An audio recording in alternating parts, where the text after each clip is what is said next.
नमस्कार, हमारे YouTube channel आकृष्ट स्टडी पॉइंट पर आपका स्वागत है। आज हम क्वेश्चन नंबर 7 से आगे के प्रश्न करेंगे।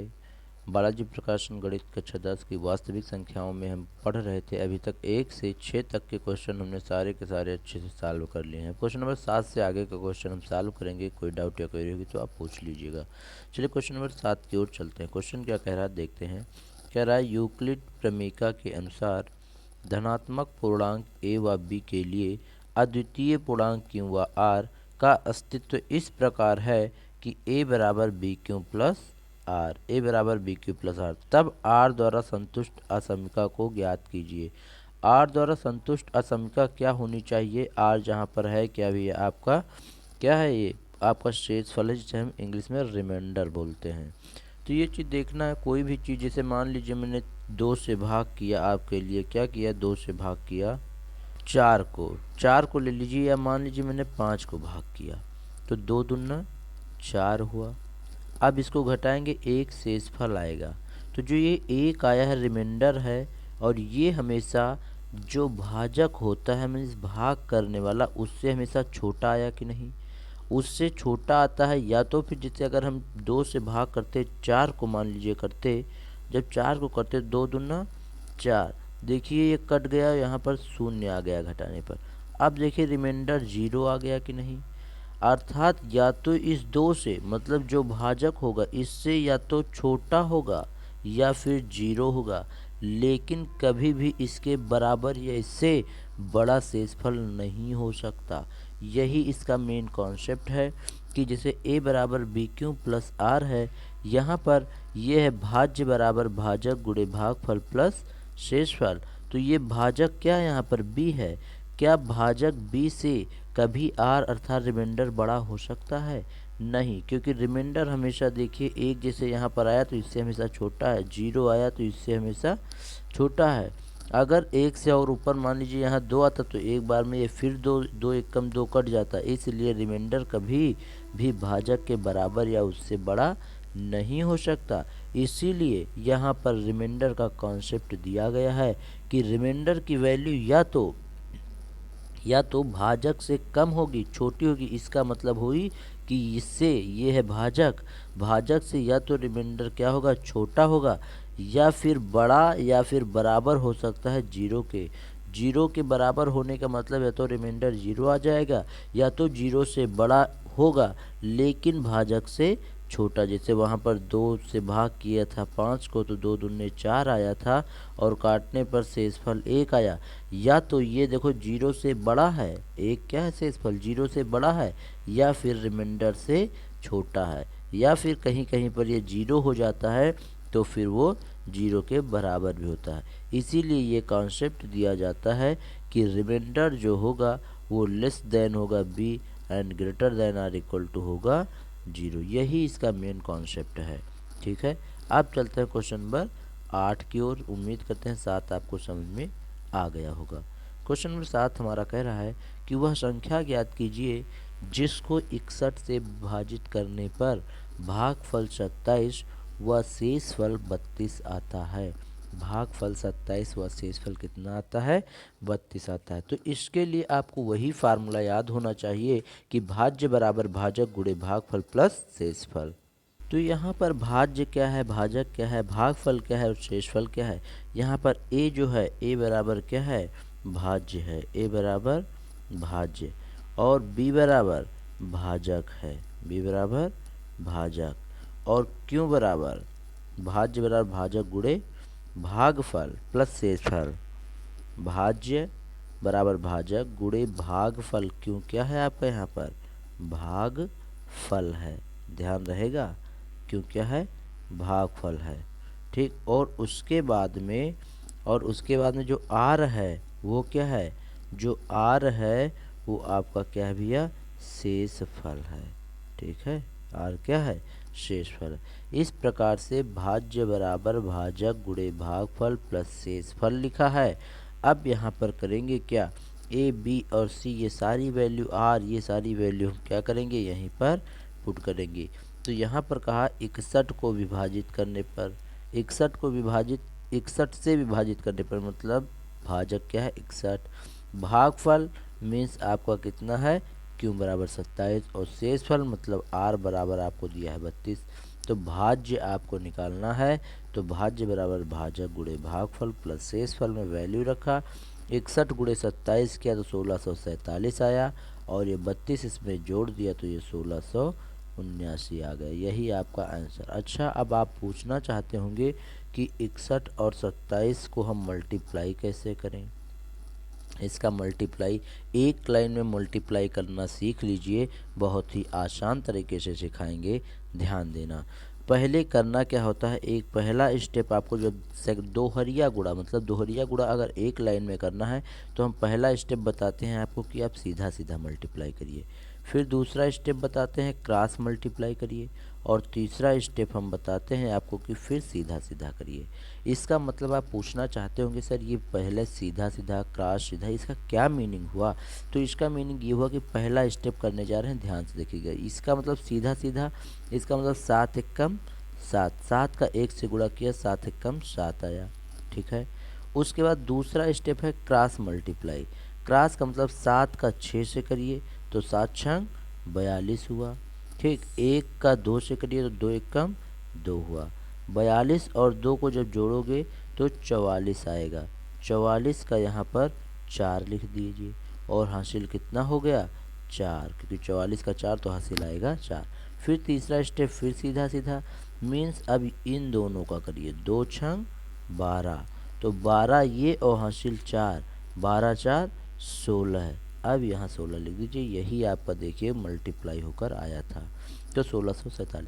इस प्रकार से आप एक लाइन में मल्टीप्लाई करके आप निकाल सकते हो। तो उम्मीद करता हूँ कि आपको क्वेश्चन नंबर 8 भी समझ में आया होगा। अब चलते हैं क्वेश्चन नंबर 9 की ओर। क्वेश्चन नंबर 9 हमारा कह रहा है किसी संख्या 1365 को किस संख्या से विभाजित किया जाए कि भागफल 31 और शेषफल 32 आ जाए।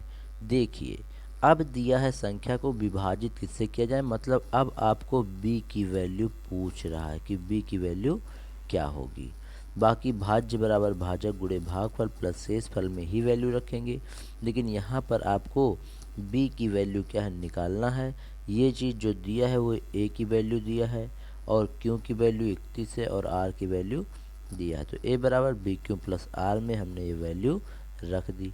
तो a यहाँ पर 32 प्लस का है, इधर उठा लाएंगे तो माइनस का हो जाएगा, तो ये 1365 से 32 घटा देंगे तो b गुणे 31 यहाँ बचेगा। अब इसको घटाने पर आ गया 1333 और गुणे में 31 गुणे b बना, तब b यहीं रोक लेंगे, इसको इसके डिवाइड में ले आएंगे, तो ये 1333 b बराबर 1333 बटे 31, और इससे जब भी भाग लगाएंगे तो 43 आपका आंसर आ जाएगा, ठीक है। 43 आपका आंसर, तो b की वैल्यू क्या हो जाएगी 43। इस प्रकार से क्वेश्चन नंबर 9 भी खत्म हुआ। चलते हैं क्वेश्चन नंबर 10 की ओर। क्वेश्चन नंबर 10 देखेंगे क्या कह रहा है भाई। क्वेश्चन नंबर 10 कह रहा है कि यदि 408 तथा 1032 के HCF को इसके रूप में प्रकट किया जाता है तो m का मान ज्ञात कीजिए। सबसे पहले इम्पोर्टेंट बात है कि इन दोनों का आप क्या निकाल लीजिए HCF। इन दोनों का HCF निकालने के लिए आपको गुणनखंड विधि भी आती होगी, और हमने आपको भाग विधि भी बताई थी। वैसे यहाँ पर तो गुणनखंड विधि का यूज करना चाह रहे हैं, लेकिन आप चाहो तो भाग विधि का प्रयोग कर सकते हो। यहाँ किया क्या, इन्होंने यूक्लिड विभाजन प्रमेयिका से 1032 व 408 को क्या किया है, इसका HCF निकाला, और इसका HCF आपका आ गया 24।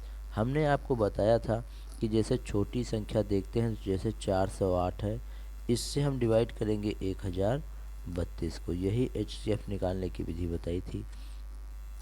अब ये कितने बार में जा रहा है, मान लीजिए 2 बार में जा रहा है, तो 2 बार में जब इसे ले जाओगे तो ये कितना हो जाएगा, कितना हो जाएगा, तो ये 2 अट्ठे 16 के 6, 2 0 0 1 के 1, 2 चौके 8, इसको घटाओगे तब आ जाएगा 216। अब जो भी शेषफल आता है उस शेषफल से पुनः इसको भाग करते हैं, जब इसको करेंगे फिर जो शेषफल आएगा उससे फिर उसको भाग करेंगे। ये चीज़ करते करते तब तक करते हैं जब तक शेषफल यहाँ 0 ना हो जाए। तो जैसे 408 से इसको भाग किया था तो शेषफल 216 आया, 216 से 408 को किया तब शेषफल 192। 192 से 216 को किया तब शेषफल 24। 24 से 192 को किया तब शेषफल 0।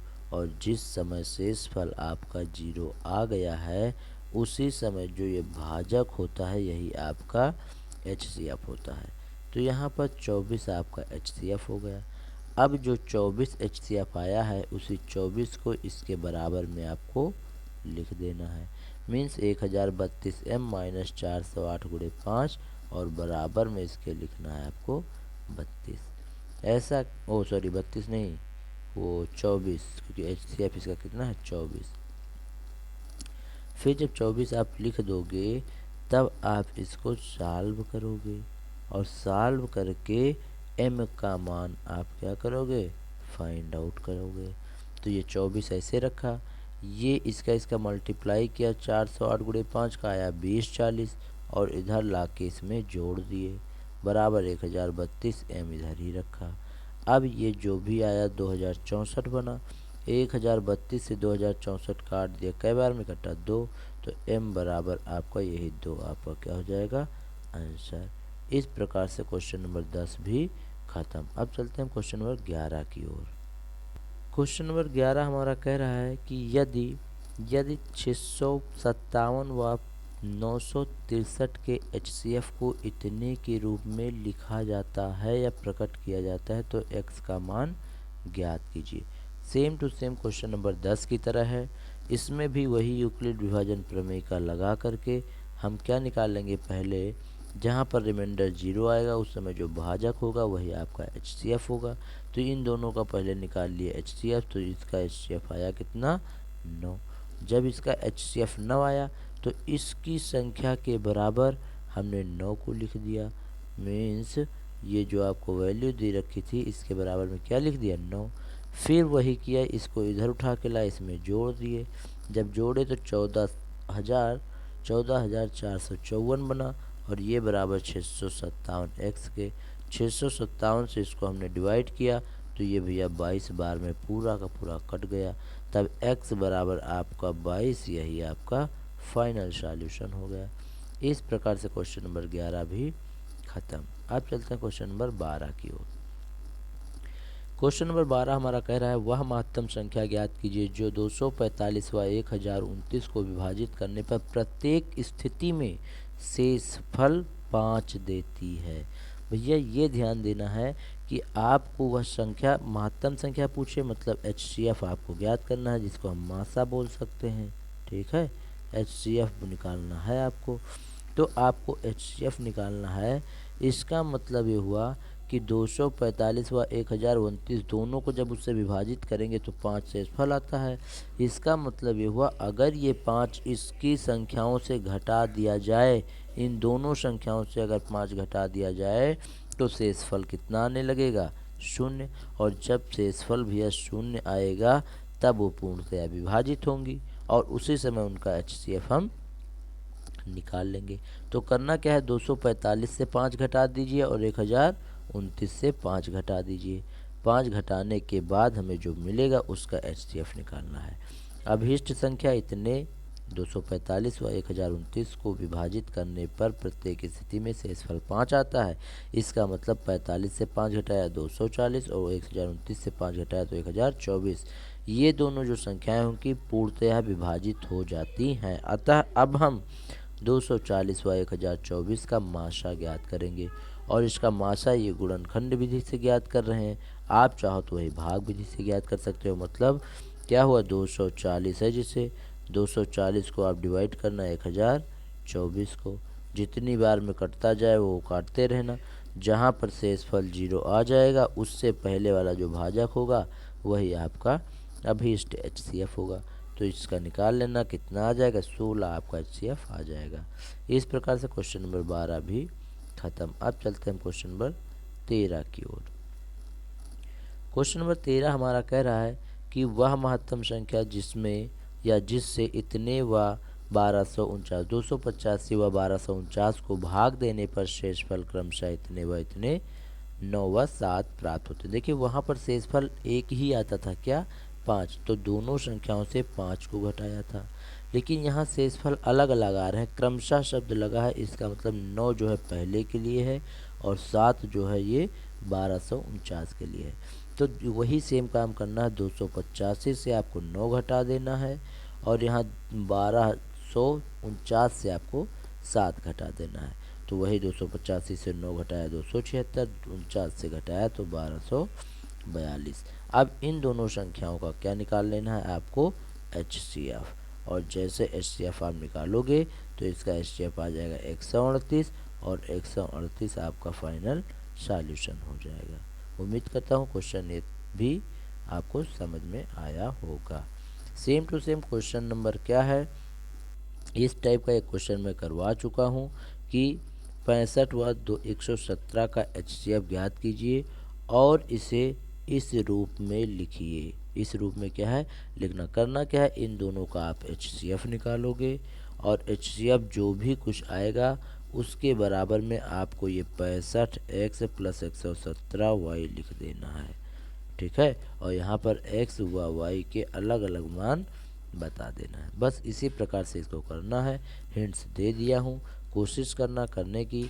अगर नहीं हो पाएगा तो आपको मैं अगली वीडियो लेक्चर में बताऊंगा। ज़्यादा देर करेंगे तो यह वीडियो लेक्चर लंबा हो जाएगा, इसलिए इसको यहीं पर रोकते हैं। आप हमारे आकृष्ट स्टडी पॉइंट पर जो भी चीज़ें पूछना चाहो पूछ सकते हो। Thanks for watching this video.